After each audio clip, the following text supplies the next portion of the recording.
안녕하세요. Journey to the Light 안젤라입니다. 오늘은 따라 너는 나의 보석이란다 38페이지 너의 몸을 귀하게 여겨라 라는 본문을 가지고 함께 생각을 나누어 보도록 하겠습니다.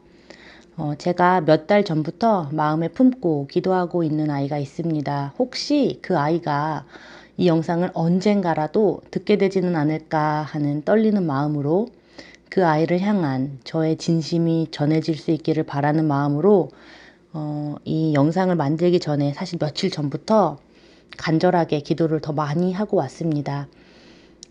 제가 지금 6학년 아이들을 가르치고 있는데 특히 여자아이들은 진작부터 사춘기가 온 아이들이 꽤 있어요. 저도 생각해보면 조숙한 아이여서 5, 6학년 때 사춘기가 왔던 것 같아요. 그래서 그런 아이들을 보면 마음이 더 쓰이게 되더라고요. 사춘기라는 게 사람마다 혹은 육체적으로, 심리학적으로, 학문적으로 그 사춘기라는 것을 이제 알아차릴 수 있는 여러 가지 증후, 특징들이 있겠지만 제가 경험적으로 매일 현장에서 느끼고 보고 경험하는 그 아이들의 특징은요. 원래 보통 더 어렸을 때는 동심의 세계에서 세상의 밝은 면을 보고 자라잖아요. 즐겁게 놀고 편안하고 행복하고 그렇게 지내면서 세상이 자신에게 다 호의적이라고만 느끼고 살아오다가 어느 순간 그게 아닌 것을 깨닫게 되는 때가 사춘기인 것 같아요. 제가 가장 좋아하는 작가가 헤르만 헤세인데요. 헤세의 데미안을 보면 그 주인공 싱글레어가 처음으로 세상의 어두운 면, 불합리한 면, 그 악의 세계를 딱 보는 것을 시작으로 그 세상에 이면이 존재한다는 것을 처음 자각하면서 괴로워하고 열병을 알아요. 그게 아마 1장 첫 번째 장면일 거예요. 그 부분이 정말 사춘기를 진짜 잘 포착해낸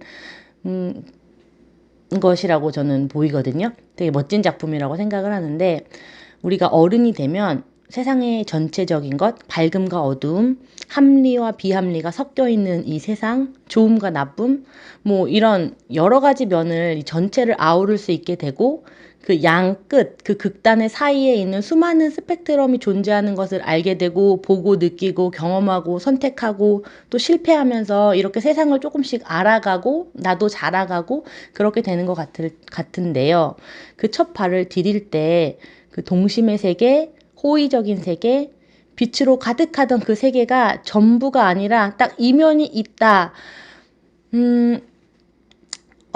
그때 처음으로 깜짝 놀라게 되고 불안하게 되고 내가 지금까지 알던 세상과 다른 세상이 있구나. 얼마나 두려워지겠어요. 그 시점이 바로 사춘기인 것 같은데 가령 좋기만 한 사랑하고 나한테 너무 잘해주던 엄마인데 그 엄마의 단점도 보이고 성격적 결함도 보이고 나와 맞지 않는 부분이 거슬리기 시작하고 다른 엄마들의 모습도 보이고 또 선생님의 어떤 말과 행동이 이해가 되지 않아서 선생님에 대한 불만이 쌓이고 또 좋은 줄만 알았던 친구 관계 역시 점점 더 복잡한 양상을 띠게 되는 이 상황 속에서 공부할 것들은 더 많아지고 또 스스로 감당하기 어려울 만큼 빠르게 몸도 같이 막 변화하잖아요. 몸과 마음은 갑자기 커버렸는데 아직도 초등학생이고 중학생이고 세상의 모순과 부정적인 모습들은 다 보이는데 또 사람의 내면에 있는 내 안에 있는 내 친구 안에 있는 내 부모님 안에 있는 그 사람들의 이기심, 욕심, 또 내가 처리하기 힘든 막 내 안의 감정들을 보게 되면서 혼란스럽고 어찌할 바를 모르겠고 모든 게 다 의심스럽고 싫고 쉽게 우울해지고 네, 제가 본 이제 사춘기 아이들의 특징은 이런 거예요. 물론 아이들마다 조금씩 다르기도 하고 호되게 겪는 아이도 있고 살짝 지나가는 아이도 있고 또 어떤 아이는 중학교 때 심하게 올 수도 있고 고등학교 때 심하게 올 수도 있고 아이마다 모든 사람마다 다 다르긴 하지만 제가 본 아이들은 이제 요런 모습들을 시작하고 있는 경우가 6학년 지금 졸업을 거의 앞둔 시점에서 이런 아이들이 되게 많은 것 같아요. 근데 제가 아이들의 입장인 적이 있기 때문에 아이들을 이 정도, 제가 본 아이들이 이 정도구나 파악을 하지만 이제는 제가 이제 부모의 입장도 알 수 있는 때가 됐잖아요. 근데 보면, 지금 아이 입장을 많이 대변해 봤는데 부모도, 부모의 입장을 이제 이야기해 보자면, 부모도 이게 처음이잖아요. 내 아이를 키우는 것도 처음이고, 내 아이가 사춘기를 겪는 것도 처음이기 때문에, 그 부모가 돼서 사춘기 아이를 키우는 경험 역시, 부모 역시 서툴고 잘 모르니까, 막 애가 괴로워하고 막 힘들어하면서 막 집안에서 막 크게 막 큰 소리가 나오고 막 이러는데, 그냥 빨리 이 시간이 어서 지나가기를, 잘 지나가기만을 바라게 되는 경우가 많은 것 같아요. 왜냐면 어떻게 해줘야 되는지도 모르겠고, 나도 부대끼고 엄마인 나도 너무 힘드니까 또 누가 가르쳐 주지도 않고, 아이마다 막 케이스마다 다 너무 다르니까, 어떤 때는 내 몸과 내 마음이, 엄마의 몸과 마음이 허락할 때는 받아줬다가, 또 어떤 때는 혼냈다가, 어떤 때는 다독였다가, 그러다 또 어느 순간 내가 버거워지면 막 함께 맞부딪히게 되고, 상황이 악화되고, 함께 소리 지르고 울고, 뭐 부둥켜 안고 막 여러 가지 이제 감정의 폭풍우들이 지나가잖아요. 제 학생 중에 아까 처음에 제가 기도하기 시작했다고 말한 그런 학생이 있는데, 제가 가르치는 아이들 중에서 힘들어하는 친구가 있다는 사실을 우연한 기회에 알게 되었어요.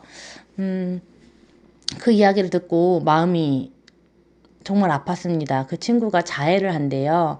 그래서 긴팔만 입고 다닌다고 하더라고요. 사실은 수업 시간에 발표도 잘하고, 복도에서 만나면 인사도 너무 예쁘게 하고, 쉬는 시간에도 막 어떤 때는 수학 문제도 풀고 영어 단어도 외우고 그러는 모범적인 아이거든요. 그런데 그 아이가 계속 자해를 하고 있다는 이야기를 듣고 온 날 밤에 집에 와서 참 많이 울었습니다. 해결되지 않는 답답함, 절망, 고립감, 불안, 이런 게 자기 스스로를 막 괴롭히도록 만드는 지경까지 깊어졌구나. 이 아이는 자기가 자기 스스로를 고통스럽게 하고 있구나. 동시에 그러면서 부모님을 고통스럽게 하고 있구나.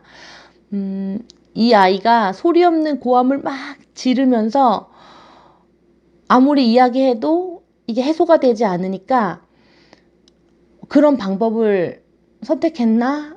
뭐 하는 생각도 들었고, 마음이 아파서 기도를 시작했습니다. 이 아이가 하나님을 만날 수 있기를 기도합니다. 나를 고치시고, 나를 살리시고, 나를 위로하시고, 나와 늘 함께 하시는 하나님께서 누구도 해결해 줄 수 없는 이 아이의 깊은 상처의 골짜기로 찾아가 주셔서 이 아이를 살려주시기를, 회복시켜 주시고 다시 일으켜 세워 주시기를 간절히 기도하고 있습니다. 저는 도와줄 수가 없어요. 그 부모도 못하고 그 아이 스스로도 할 수가 없습니다. 그래서 기도가 필요한 것 같아요. 자기가 얼마나 소중한 존재인지, 네가 얼마나 사랑스러운지, 얼마나 괜찮은 아이인지, 얼마나 큰 가능성을 가지고 있는지 꼭 알게 되면 좋겠습니다. 얼마 전에 그 아이를 안아줬어요. 다른 아이들도 있고 해서 아무 말도 뭐 따로 하진 않았고, 굉장히 짧은 시간이긴 했지만 제가 곁에 다가가서 앉아있는 그 아이를 이렇게 품에 안을 때, 그 아이에게 저의 그동안의 기도가 흘러갈 수 있기를 간절히 막 바라게 되었습니다. 혹시 이걸 듣게 된다면 다시 한번 말해주고 싶어요.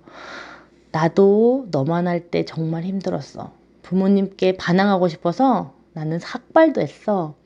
나도 정말 괴로웠고, 나도 내가 너무 버거웠어. 그런데 나는 하나님을 만나고 이제 괜찮아.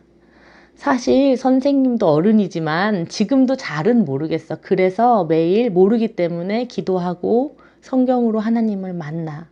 그러면 그때마다 하나님이 내가 살 수 있는 힘을 주셔. 나의 하나님이 지금 너를 기다리고 계신 것 같아. 너가 힘들면 기도해봐. 말씀을 읽어봐. 어떻게 하는 건지 모르면 이 책으로 같이 묵상을 나눠가 보자. 너를 위해 계속 기도할게. 어쩌다 보니 이게 제가 그 한 친구를 향한 약간의 편지 같은 글이 되었는데요. 그 친구뿐만이 아니라 사춘기 속에서 그 허덕거리고 그 깊은 파도 속에서 허둥지둥 헤엄치고 있는 이 땅에 아이들이 있다면,